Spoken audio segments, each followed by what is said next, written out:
Okay, sige, let's have a recap, short review. So, ito ay LCM, GCF, and prime factorization. Okay?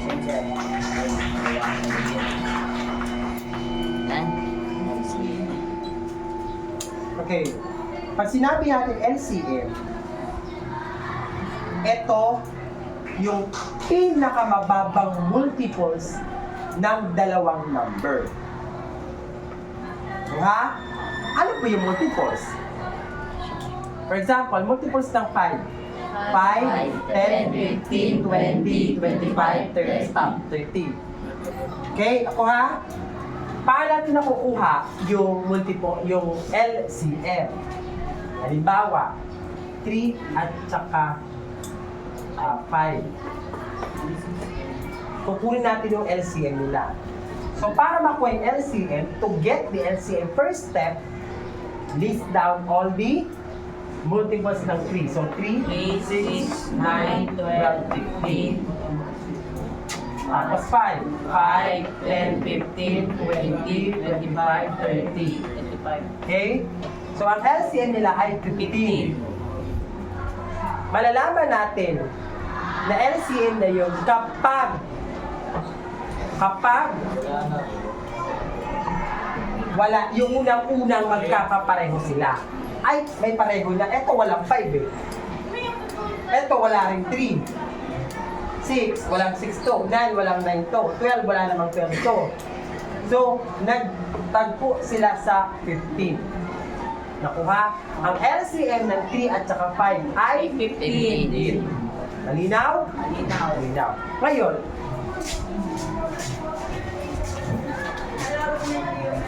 halimbawa, isa pang halimbawa, 4 at saka 8. Ano LCM nila? 8. 4, 8. 8. Ako ha? Ayan, yun ang pinakamababa nila. Kasi pwede sila mag-12. 8, 16. Pwede sila mag-16. Tama? Pero, kukunin natin yung L. Least common multiple. Mas mababa si 8. Lagi natin kukunin yung pinakamababa. Naintindihan? Okay na tayo sa LCM. Ngayon, sa GCF, or the greatest common factor,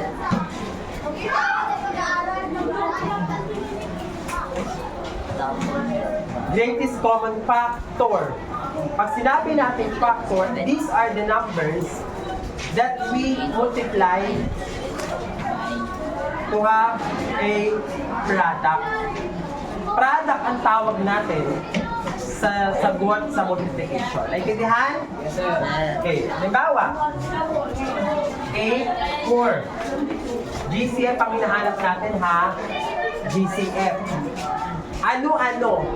Yung mga numbers, dalawang number, na kapag minultiply mo 4 ang sagot, ay 8 ang sagot. 1 times 8 is 8. Pa, lilista natin. 2 times 4. Yan lahat ng factors. Wala na. Tama? 1 times 8, 2 times 4. Pa natin? Sa 4. 1 times 4 at saka 2 times 4. Ito yung mga factors. Ito yung mga numbers na kapag binumultiply natin, ang sagot ay 4. Kukunin natin yung pinakamataas na meron sila. 4. So, ang GCF ng 8 at saka 4 ay 4. Kanina, LCM, pinakamababa. Least, mababa. Common, multiple.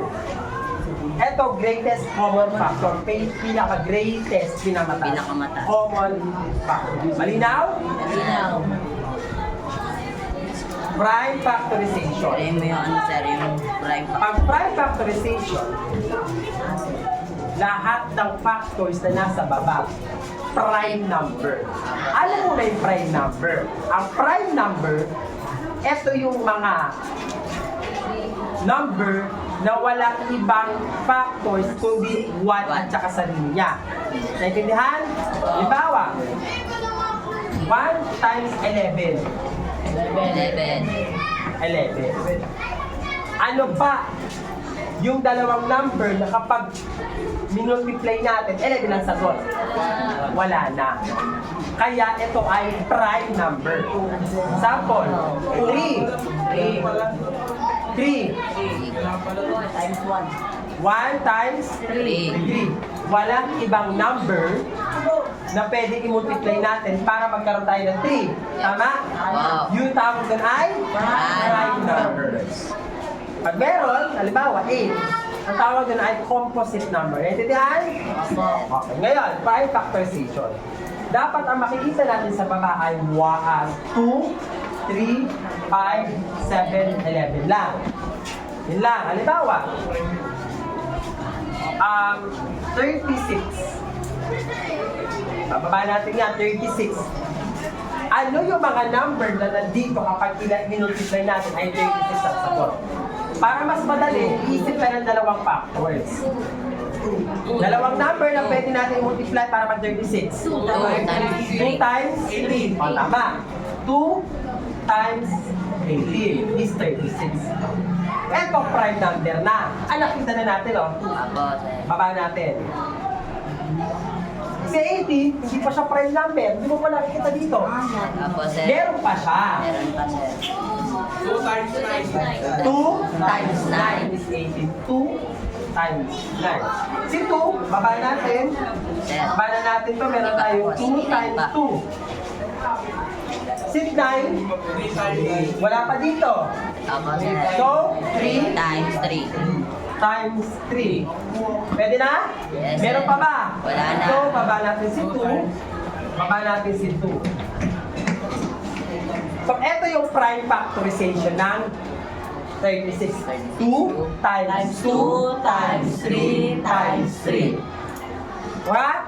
Oh, try natin kung tama. 2 times 2, 4 times 3.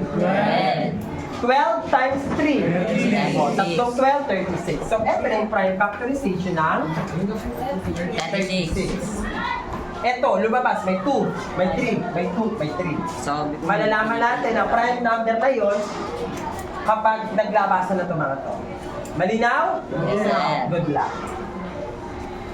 na.